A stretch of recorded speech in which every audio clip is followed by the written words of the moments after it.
Hello, and welcome or welcome back to Cover True Crime on an all-new extra report. Today's extra report is called FOIA Records Exposing Shocking Truth About Gypsy Rose. #Justice for Nick. Recent developments indicate that Nickolas Godejohn, who was convicted of first-degree murder for the 2015 killing of Claudine Deedee Blanchard, has filed a new appeal.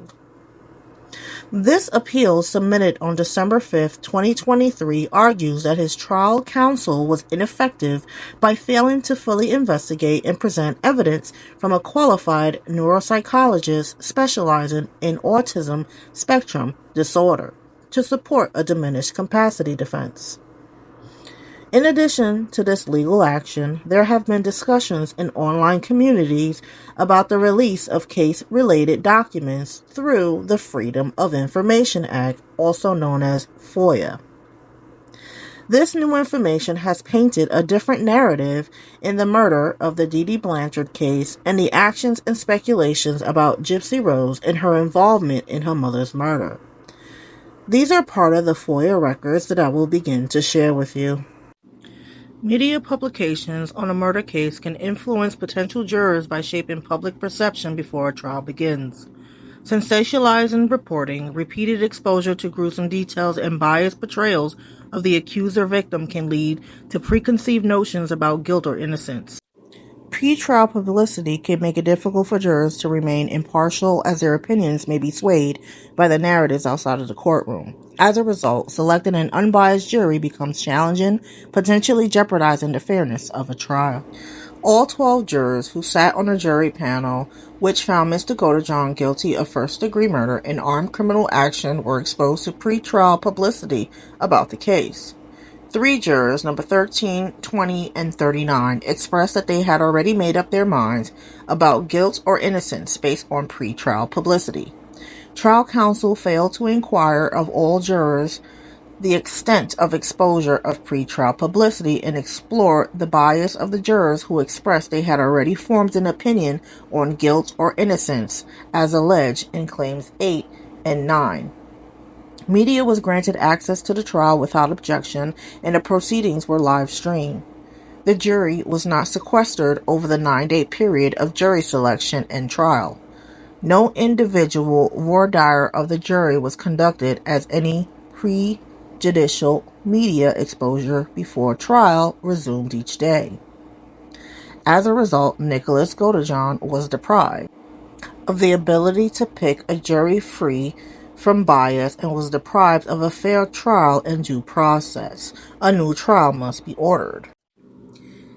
Nickolas Godejohn was denied effective assistance of counsel, a fair trial, due process, and was subjected to cruel and unusual punishment in violation of his rights under the 5th, 6th, 8th, and 14th Amendment to the United States Constitution and Article 1, Section 10, 18A, and 21 of the Missouri Constitution, and that his trial counsel unreasonably and prejudicially failed to cross-examine state witnesses and investigate and present evidence readily available to defense counsel to contradict the state's theory of their case. Counsel failed to exercise the customary skill and diligence that a reasonably competent attorney would have exercised under similar circumstances. Mr. Godejohn was prejudiced as a result, in that had counsel had not been effective, there is reasonable probability that the outcome of the trial would have been different. That is, Mr. Godejohn would have not been convicted of first-degree murder and armed criminal action and sentenced to life without parole and 25 years. To prevail on a claim of ineffective assistance of counsel for failure to investigate and call witnesses, a movement must show that the witness or witnesses could have been located through reasonable investigation, that they would have testified if called, and that their testimony would have provided a viable defense. State Witness Michael Costello. State witness Michael Costello testified at trial that he is a computer analyst with the Springfield Police Department. Costello wrote 2 reports provided in discovery regarding regarding his forensic examination of various electronics media seized in the case, including a black LG L39C track phone owned by Gypsy Rose Blanchard. Trial counsel failed to establish on cross-examination of Costello that he had located on Gypsy's track phone 5 photographs of Deedee Blanchard's bedroom, including images of Deedee Blanchard asleep in her bed and a video of what appears to be a walkthrough of what Nickolas needed to do to commit the murder. Counsel failed to elicit that the metadata indicated that the 5 photographs of the interior of Deedee's bedroom was taken on May 22, 2015. The photographs focus on the left side of the bed, the side of which Deedee sleeps, and the floor around the bed for orientation. The video metadata indicates that it was filmed at the same time the photographs were taken. In the video, Gypsy shows the door frame of the bedroom, the room, walking by the bed and showing the floor and going around the left side of the bed and floor. In the video, Gypsy goes up to the left side of the bed near the pillow, points to the pillow on the left side of the bed, makes her hand into a fist, and makes a stabbing motion downward like she is stabbing an invisible person on the bed. Costello's testimony would have led to the omission of publication of the video at trial and would have supported defense counsel theory that Nickolas was focused only on Gypsy and that Gypsy set out and was able to manipulate him. Instead, the jury never heard or saw this information. Further, counsel failed to cross-examine Costello regarding a Yahoo Messenger conversation he located during his forensic examination of Gypsy's phone with an individual she identifies as Danny. An additional message from Gypsy to Nickolas in which she discussed meeting a guy at a coffee shop to have sex with him. Counsel also failed to cross-examine Costello on the fact that during his forensic examination of Nickolas' HP Pavilion laptop, Costello learned that on June 11, 2015, Nickolas visited papajohns.com at 5:20 p.m. Then the store locator, then to dictionary.com to look up the word sweet, what sweet means. This information would have supported counsel's evidence and theory that Nickolas was not normal, but a person who negotiated life with the mental disease of a deficit of Asperger's. Counsel was ineffective for failing to cross-examine Costello. Defense witness Gypsy Rose Blanchard. Defense counsel deposed co-defendant Gypsy Blanchard on November 1, 2018, just before trial, and called her as a defense witness to testify that she planned the murder. However, counsel was otherwise wholly ineffective in eliciting through Gypsy other readily available admissible evidence to support their theory of defense and to counter the state's theory of defense. Over the course of their almost 3-year relationship, Gypsy sent Nickolas close to 100 videos, which the state provided to trial counsel in discovery. On cross-examination, the state asked if Nickolas introduced her to the idea of roleplay with alter egos, and Gypsy replied, yes. Gypsy further testified that as part of the roleplay, Nick was the master and she the slave. The state went on to suggest through their cross-examination that on a lot of those videos, Nickolas would send her a script and instruct her on what to do in those videos. Gypsy claimed to do those things in the videos that she didn't always want to do, but did them because Nickolas told her to do them. She further admitted to engaging in R fantasies with Nickolas, but claimed to not be crazy about the idea and that she was simply indulging him. Though counsel had available videos which suggested otherwise, counsel failed to establish that this testimony was false. Only a very small portion of the video appears to be scripted by Nickolas. The grand majority are Gypsy's own creation. Some of the sexually explicit videos are formatted to look like a real movie with credits at the end. There are many in which she has sexual relations with herself using her fingers or objects, including a toothbrush, where she appears to be very much enjoying herself and not engaging in activity simply to indulge Nickolas. There are also videos in which she is a dominant character who talks about ways she will Nickolas. On a 13 and 52-minute video dated September 27, 2013, Gypsy is role-playing in her Demona persona. She explains that she is a slut with an evil streak. She can torture, she can do anything except a few things. She can't physically harm Gypsy's mother or Nick because those two people are off limits. Besides the two things she can't do, she describes what she can do. She can steal, she can torture, she can kill. She likes to drink and be sexually naughty. She talks a great length about how skilled she is at stealing from stores. She goes on to say she overwhelms Nick sometimes and can R him by force. She talks in detail about the ways that she can do that, by tying him to a chair or bed. She explains that she will be able to get money in the future by going to a bar and agreeing to have sex with a man for money, but instead she will drug him or hit him over the head with a bottle and steal his wallet. She advised Nickolas they have to play it smart and be very careful with what they do and that they are a team because it takes skill to not get caught. She closes by saying that they will be very, very good at being bad together. Another 10-minute video dated May 26, 2014 contains two videos. In the second video, she appears as Demona wearing a long red wig and lingerie. She tells Nickolas that things have changed. She is his dominant and he is her slave. She says she doesn't enjoy punishing him, but it has to be done. She describes how she will reward him with sex, but if he displeases her, she has ways of punishing men. If he fails to do as she asks, she, Demona, will take away Gypsy. In yet another video dated May 27, 2013, there is no indication of any script. Gypsy is wearing a long blonde wig and uses an object in her fingers to have sex with herself for almost 12 minutes. She is very animated and screams, "Fuck my pee, F it, F me, master, harder." There are many other examples of non-scripted videos in which Gypsy displays this behavior.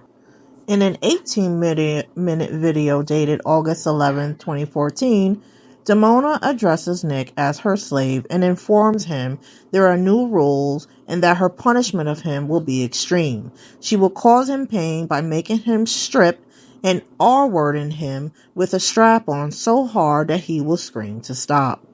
She will be meaner and meaner until he submits to her. She says she is a bitch and he should not dare to cross her. At the end, she touches herself and tells Nick that it will all be what he get for now. Because trial counsel failed to investigate and present this evidence, the jury never heard or saw this information, which would have countered the state's theory. On direct examination, counsel asked Gypsy how many boyfriends she had prior to Nickolas, and Gypsy replied none. Had counsel investigated information readily available to them, counsel would have known that that was not true.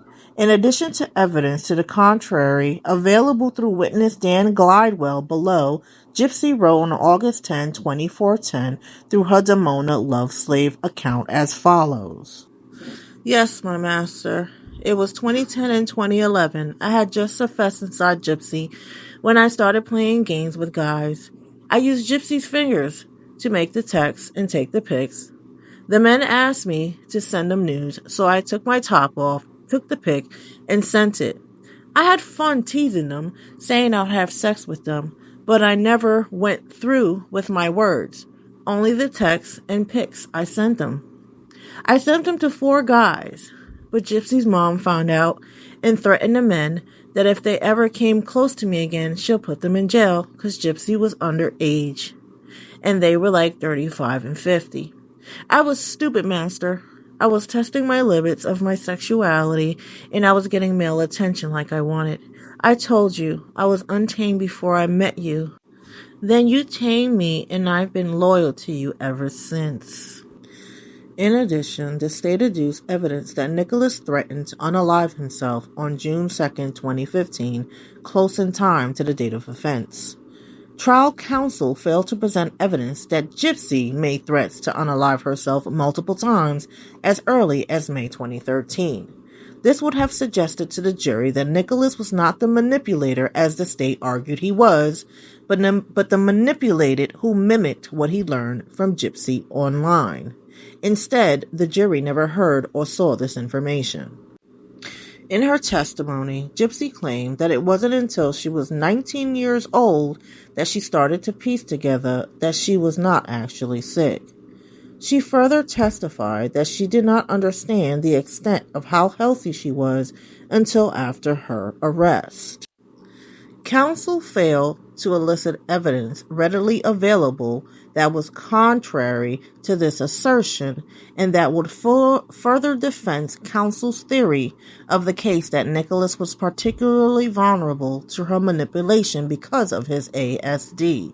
Specifically, evidence was available to counsel that when Gypsy left Missouri for Wisconsin, she took only pain medication with her and no other prescription medication. Further, in a video dated May 26, 2014, Gypsy shows Nickolas how she can stand and walk. She explains that when she was 6 years old, she went into the hospital, and during the surgery, the doctor said that she had a seizure and was paralyzed. They didn't know if it was only temporary. She started getting feeling and tingling in her legs. She was young and kept it to herself. She kept it from her mom because she was afraid that her mom would stop loving her. So she kept it to herself until 2011 when she rebelled and ran away from home. She said explaining to their friends that she could walk would be too hard. She says she would have liked for people to know the truth, but she would lose a lot of friends. Further, counsel failed to establish that Gypsy suggested Nickolas did not need to wear gloves at the time of the murder. Arguably, this suggests that she wanted him to leave prints on the knife. When first confronted by law enforcement that her mother was unalived, Gypsy found a complete lack of knowledge about her unaliving and stated she would slap her boyfriend if he did something stupid. She tells the officer her birthday is 1995 to make herself younger, when it is in fact 1991. She suggests she could call her mother for a list of her medications and tells the detective that her mother told her there was something dangerous about Nickolas and compared him to Jeffrey Dahmer, all suggestive of the fact that Gypsy planned to try and frame and implicate Nickolas and exonerate herself. Dan Glidewell. Counsel was ineffective for failing to investigate and call Daniel Glidewell. At trial, Gypsy referenced a friend that she attempted to run off with in 2011. Had Mr. Glidewell been called, he would testify that he met Gypsy Blanchard at VisionCon in Springfield, Missouri in early 2011. He would testify that they communicated by Facebook or cell phone. Gypsy switched her Facebook accounts and usernames often. During this time period, they engaged in sexting and sent sexually explicit content to one another. Gypsy knew what she was doing sexually. In contemplating having sexual intercourse together, Gypsy told him that she did not need her wheelchair and could move around like any normal girl. Gypsy sent him naked images of herself, included images of her masturbating with a toothbrush. Gross. He would testify that Deedee called him and told him to stay away from Gypsy, claiming she was underage, but Gypsy claimed she was 18 and had identification to prove her age. At one point, he stopped communicating with her because of the age question. Gypsy continued to contact him, pleaded with him to stay in contact with her, and continued to insist she was of age. Mr. Glidewell would testify that he sought treatment from Mercy Hospital in Springfield after he was injured in a fall from a balcony. He will testify that he invited Gypsy to come meet him because he was in pain and wanted to be comforted. In all reality, I believe he wanted some pain meds and Gypsy went and brought him some. Gypsy arrived without her wheelchair and with a very large suitcase. She also had with her a 3-ring binder of multiple forms of identification to prove she was over 18. I'm going to pause for a minute to also include that it is alleged that Mr. Glidewell is a convicted felon and was addicted to pain medication. Thus, he was also 3 times Gypsy's age, and which is why any mother and Deedee Blanchard was opposed to Gypsy dating Dan Glidewell. And it is also alleged that Dan Glidewell testified that he was in pain. Gypsy Rose carried pain medication, and those pain medications were for Dan Glidewell and his comfort. Let's continue. Mr. Glidewell will testify that his cousin Stephen Fawcett drove them all back to Mr. Fawcett's residence where Gypsy spent the night. Mr. Fawcett, Gina, and another male were all present. Dan and Gypsy made plans for their future together. He would testify that the next morning they woke up to find Gypsy's mother, Deedee Blanchard, in the house. Deedee claimed the identifications were wrong, Gypsy was underage, and told Dan to stay away. He would testify that they stayed in contact until 2014 when he had a serious girlfriend. Even after telling her he was no longer interested, Gypsy continued for a long time to send highly provocative messages and images to try and get him to respond. Gypsy learned that he and his girlfriend broke up and mentioned that she had a boyfriend, Nickolas Godejohn. Dan felt that she would try to manipulate him to come to her rescue by using Nickolas to make him jealous. Mr. Glidewell will testify that Gypsy messaged him in June of 2015, close in time to the murder, asking to meet for coffee and to say goodbye. He did not know if she wanted to have sex or just to say goodbye, but he thought better of it and did not go. He would testify that he learned after the fact that Gypsy's mother was unalived when she asked to meet with him. Counsel's failure to investigate and call Dan Glidewell as a witness at trial resulted in prejudice to Mr. Godejohn. Now we're going to stop there, but following this appeal due to ineffective counsel, it was later denied, as you can see above. But it wasn't too long after that Nickolas Godejohn's public defender, Tyler P. Cole, he is not playing no games, and he went on to appeal it. Now, when it comes to the Missouri Court of Appeals, you can appeal it more than once. As you see here in Missouri, after a criminal conviction, you have the opportunity for a direct appeal to the Missouri Court of Appeals. And if that's unsuccessful, you can petition the Missouri Supreme Court. I believe this is an appeal for the Missouri Supreme Court. But after exhausting state appeals, you can file what is a federal habeas corpus. And that will be another option where you're taking it to federal. I'm not completely sure on the number of appeals that Nickolas have gotten so far. All I know is that he is in good hands, and I am praying that he is successful with this appeal because Nickolas did not get a fair trial, as you can see in this documentation of his trial that was released to FOIA, Freedom of Information Act. So let's please still continue to pray for Nickolas. Now, I'm not saying he does not deserve to do time. Obviously, he committed a crime and it was heinous, but he should have gotten a fair trial, in at least second degree charge. And it's just very unfair, and it's, in my opinion, Nickolas Godejohn was the sacrificial lamb, as you can see with all the documents that we had read over, that I am almost 100% sure that it is backed up by case evidence.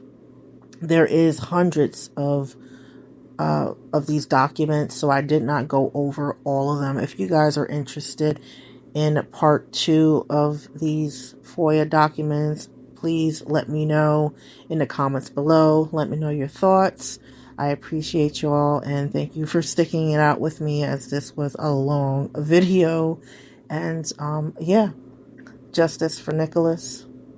And matter of fact, yeah, if you guys want me to do a part 2 of the FOIA, hashtag justice for Nickolas. But I appreciate you all, and please take care of yourself and be safe. And I look forward to seeing you with an all new video. Bye now.